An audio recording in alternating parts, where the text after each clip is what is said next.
Let me paint you a picture. The year is approximately 1 week ago. I am researching some of the worst board game tie-ins so that I have an excuse to talk about this monstrosity, when suddenly I remember a game that would be a perfect fit for the segment. A celebrity tie-in game from ages ago that carries a completely different energy now, the official Donald Trump board game. My new game is Trump, the game. Yes! Play Trump, the game, from Milton Bradley. I think you'll like it.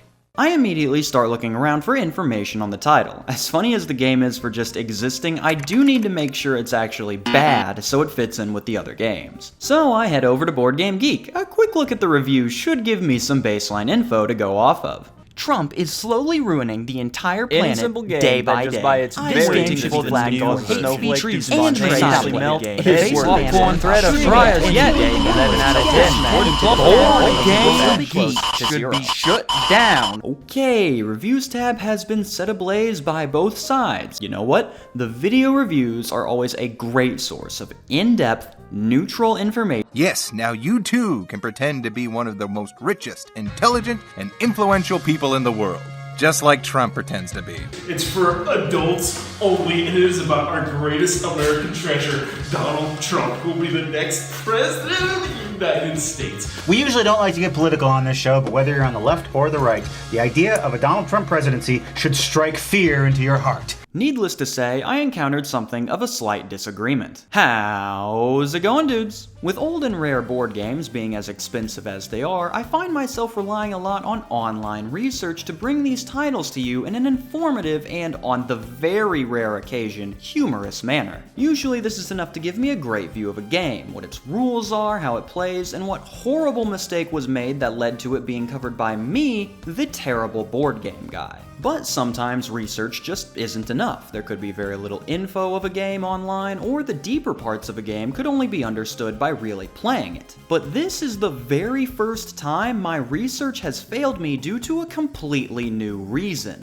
Widespread reviewer bias. I could not get a straight answer on whether this game was bad or not, because every review was following the same pattern. Every positive review seemed to be doing it just to own the libs, and every negative review seemed to be doing it just to thrash the MAGA agenda. So after wasting my time there, I just ended up deciding, forget it. I'll figure it out myself. I have purchased a full copy of this game for the express purpose of analyzing every minute detail of it, and after looking at the game's design, the rules, the gameplay, and the fun factor, I will finally be able to answer the single most important question in the history of human sentience. Is Trump the game bad? Let's start off this veritable dumpster fire by looking at how the game is designed.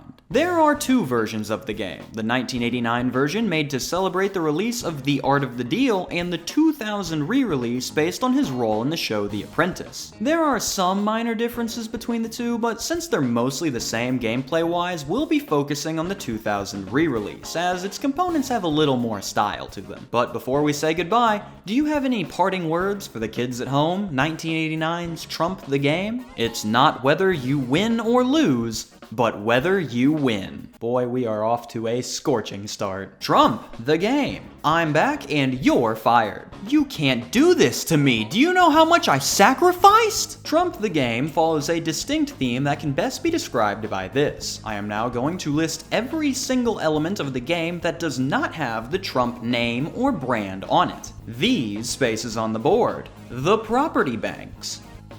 This game has it all. We've got the Trump box, Trump game board, Trump rulebook, Trump bank, Trump promotional letter thanking you for your purchase, Trump cards, each featuring a helpful Trump tip, Trump tokens, Trump money, and the ever-important Trump die. On top of reminding you who he is, the game is also designed to remind you of what he is. Exorbitantly wealthy. The board has a gold-coated wood appearance. You can only buy extremely high-value properties like casinos, airplanes, and entire tropical islands, and all the properties and dollar amounts are in the tens of millions. Relatable joke about inflation. canned laugh track, wink at the camera. So now we know how the game looks, but before we figure out how this mess works, let me get you into the spirit of making the big bucks by inspiring you with the thank you message from the big man himself. No, I can't do the voice. Now that you're about to play my game, I invite you to live the fantasy, feel the power, and make the deals. The object of the game is to make the most money. I'm talking about hundreds of millions of dollars. If you're clever, aggressive, and lucky,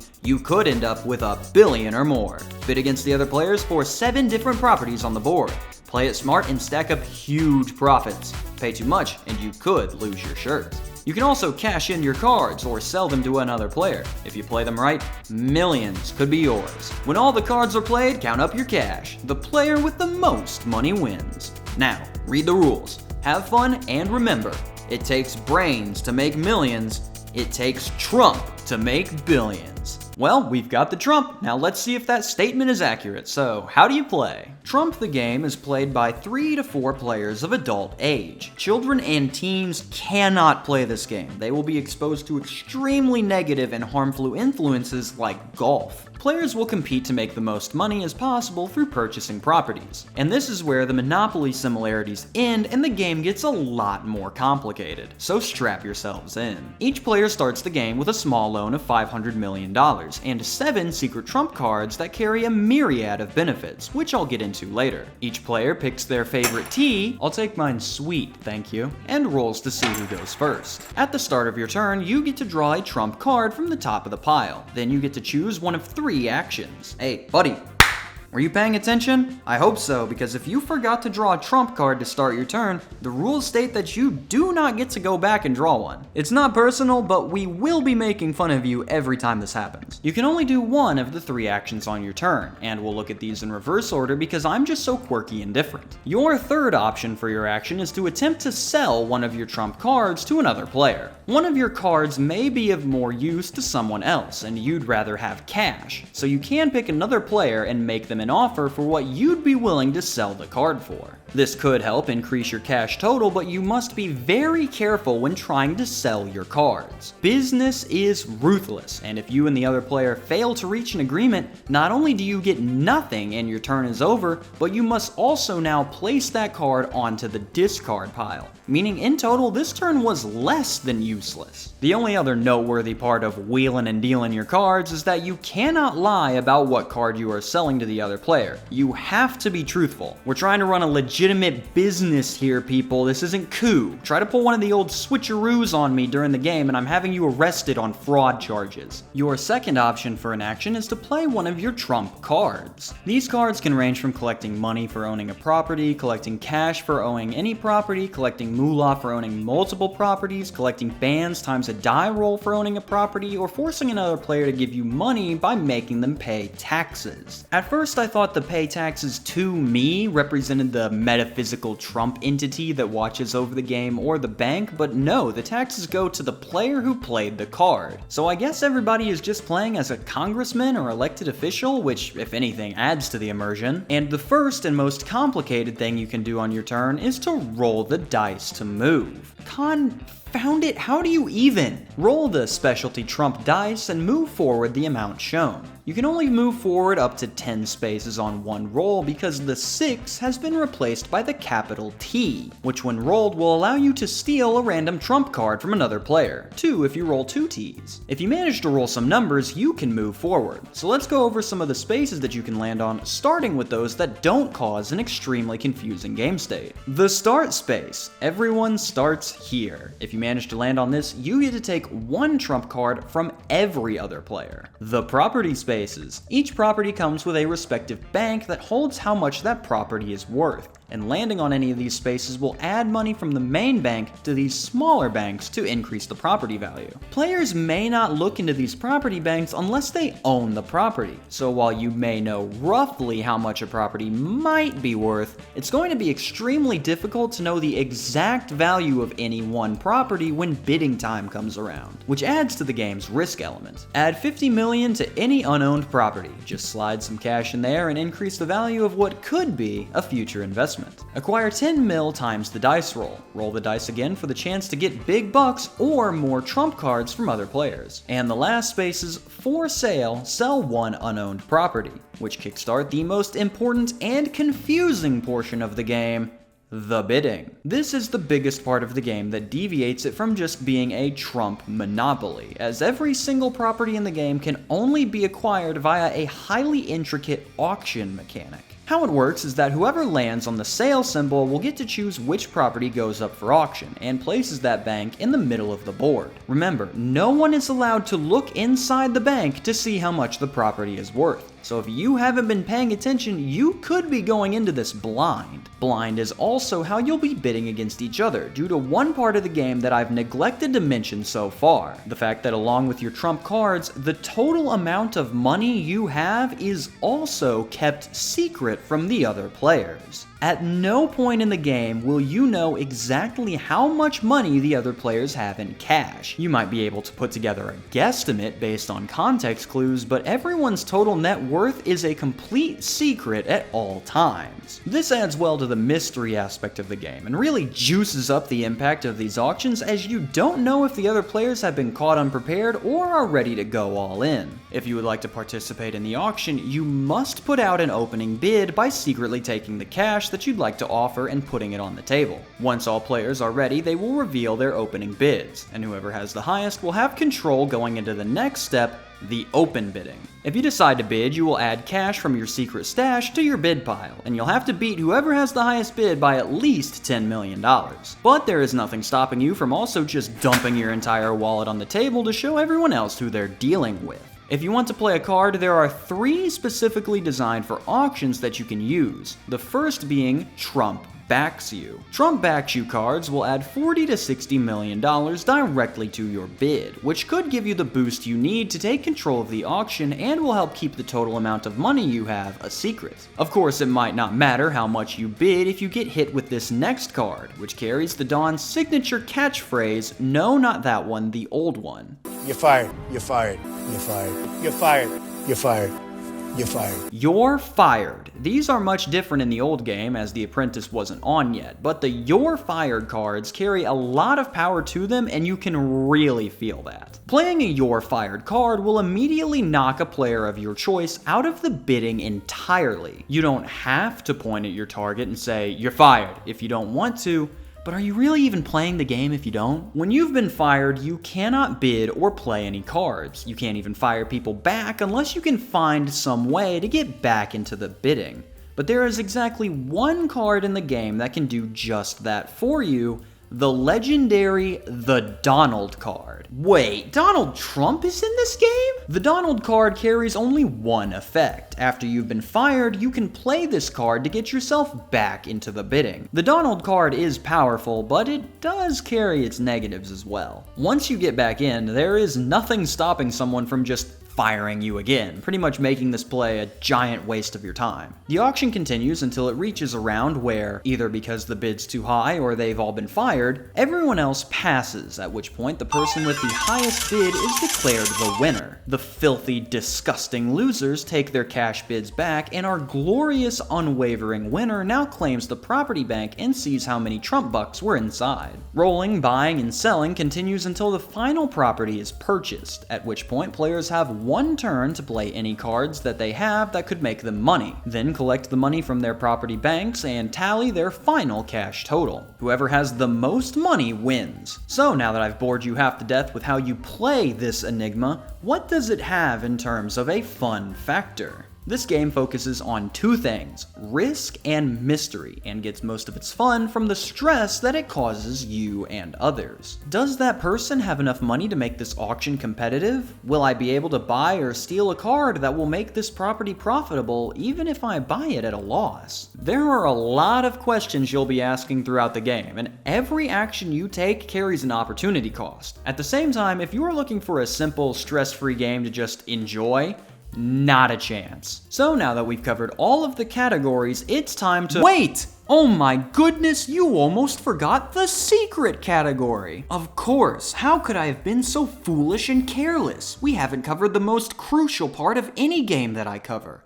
The whack crap! If you thought we were getting through this with no whack crap, I fear for your health and well-being. Go see a doctor or maybe potentially a priest. Every single card in the game comes with a Trump tip, a little message from the big man telling you either when he would play that card or how much he'd sell it for. This could help beginners, but it also kind of feels like he's leaning over your shoulder the whole game, like, I'd sell that one for a little more, but what do I know? I'm just a businessman doing business. For a fast-paced setting like an auction, these move at a snail's pace, which kind of hurts the hectic nature of the game at times. If you'd like to make the game crazier though, you could make whoever landed on the space the auctioneer and go instead with a live auction model. Is it balanced? No, it's a complete disaster, but it's chaotic and fun. The board is small, so it's less likely to happen. It is possible to just run around in circles pleading for someone to roll the right number so that the game can end. I would once again like to point you to the box, just as a reminder of what we're dealing with here. The tax card doesn't have much of an impact, except in one specific situation. If you have been keeping track of a person's finances and noticed that a tax card would bring them into the negatives,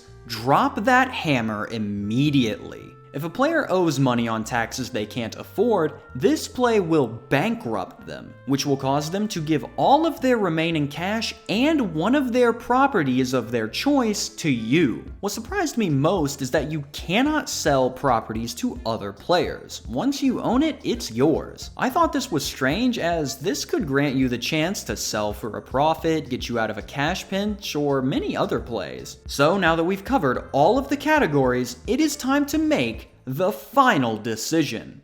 Is Trump the game bad? Let's go live to the ceremony now.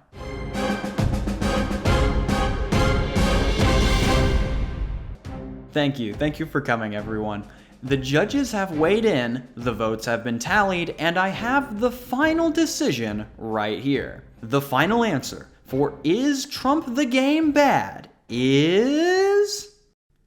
What do you mean, no? Yes, unfortunately for all my viewers at home that love a good bad board game, this is not one of them. After fierce deliberation, we have concluded that between the great risk-reward mechanics, the way it generates friendly conflict, and the fact that the game functions as intended, a bar that a surprising number of games that I've covered have failed to clear, it has been determined that the game is both well-designed and fun to play, so I cannot reasonably mark this as a bad game. I can, however, retain my stance on its classification as a celebrity game, automatically making it a bad theme. Nobody remembers Trump as the guy from The Apprentice anymore, and even less people know him for The Art of the Deal. But the game still has a bit of longevity left in it, since it's mostly based around Trump being violently rich, which he still is. If I had to compare what situation this game is in, I'd say it's similar to Capital Punishment, albeit not as extreme. A really solid game locked behind a theme that is going to outright turn away some players while adding to the appeal for others. Well, maybe as extreme for some, judging by the reviews that I read and the comments that are definitely below this video already. That is the last point I want to make. The sheer absurdity of the political activism on display here. I don't even see the point of it. What is this meant to accomplish? Is leaving a negative review on a board game from 1989 going to be the turning point that makes him see the error of his ways? Is touting about how it's all stacked against him really going to sway the public opinion on a page viewed by a whole dozens of people a year? This is legitimate wasted breath. If you want to do some political activity, go out and do something that will actually make an impact somewhere. Hate or love posting like this could legitimately turn people away from your side because of how ridiculous you look doing it. Go get involved with an organization and bro, he's not gonna kiss you. But all in all, this ruling is a tough hit for all those looking for another titan of bad games, and could have a serious negative impact on Trump the Game's potential seeding for the next worst board game of all time tournament. Yes, if you thought I wasn't running another one of those, you were sorely mistaken. So consider this the official announcement for the Greatest Community Events sequel. The commencement is still a ways away, as I've recently begun the pre-screen screening process for possible competitors,